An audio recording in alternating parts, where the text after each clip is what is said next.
राधे राधे आप सबको। आइए, बहुत जरूरी जानकारी देने जा रही हूँ, उसको ध्यान से सुनिएगा और ध्यान से समझिएगा। प्राणायाम क्या चीज़ है और सांसों के रहस्य के बारे में बताने जा रही हूँ, जो अक्सर लेडीज़ें गलत कर देती हैं मेरी क्लास में, जिनको मैं बार बार समझाती हूँ। इस बात को समझना है, सांस को लेना कैसे और छोड़ना कैसे है।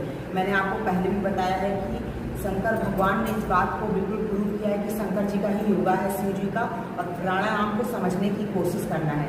जिस दिन आप इस क्रिया को बिल्कुल सही कर लेंगे, आप अपनी पूरी बॉडी की इंद्रियों को जागृत कर लेंगे और एक एक रहस्य को और एक एक सत्य को जान जाएंगे। तो सबसे पहले आपको कल मैंने बताया था कि पद्मासन में बैठना है। बैठना कैसे, ये भी मैंने बताया था। थोड़ा पहले शुरुआत में दर्द जरूर होगा। देखिए, इस जो एड़ी को अपने मेन पार्ट से टच करना है, दूसरे लेग को इसके अंदर की ओर फंसाना है, लंबी गहरी सांस लेना और सीधे बैठना है। अब कुछ लोग क्या करते हैं, हाथ ऐसे लटका लेते हैं, सांस कैसे लेते हैं, पूरी जिंदगी करते रहिए, लाइफ में कोई रिजल्ट नहीं मिलेगा, कुछ नहीं होगा। फिर आप कहीं और जाके बताएंगे कि हम योगा क्लास करते थे, योगा क्लास करके आए हैं, इससे गुरु बदनाम होंगे। इसलिए कोई भी एक अच्छा टीचर, एक अच्छा शिक्षक, एक अच्छा गुरु इस तरह कभी नहीं बोलता है कि आप ऐसे बैठ के सांस लीजिए और छोड़िए।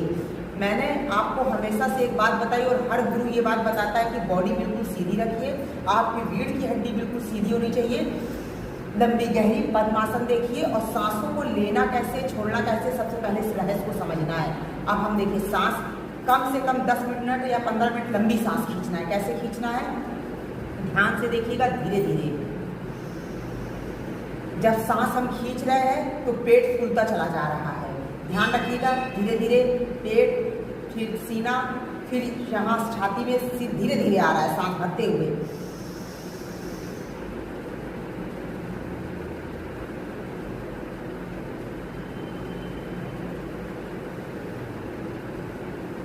जैसे सांस छोड़ रहे हैं, पेट अंदर जा रहा है। समझ में आया? लंबी सांस खींचना है। कितनी देर तक खींचना है ये आपका करना है। जिनके बीपी बहुत हाई है वो ज़्यादा देर तक सांस नहीं रोकेंगे ना खींचेंगे। पूरा सांस ऊपर तक भर लेना है और धीरे धीरे छोड़ना है। नाक से ही छोड़ना है, नाक से लेना है। अब कुछ लोग गलती क्या करती हैं, मुंह खुला है। मैंने हमेशा क्या बोला है, मुंह बंद रखना है, नाक से सांस लेना है, मुंह खोल के सांस बिल्कुल नहीं लेना है। इन क्रियाओं को ध्यान रखना है और धीरे धीरे अभ्यास करना है प्राणायाम का। धीरे धीरे आप करेंगे, चाहे वो लोम विलोम कर रही हो, कपालभाति कर रही हूँ, सारा रहस्य सांसों का है। इस रहस्य को जिस दिन जान जाएंगी उस दिन अपनी बॉडी की सारी इंद्रियां जान जाएगी। इसके लिए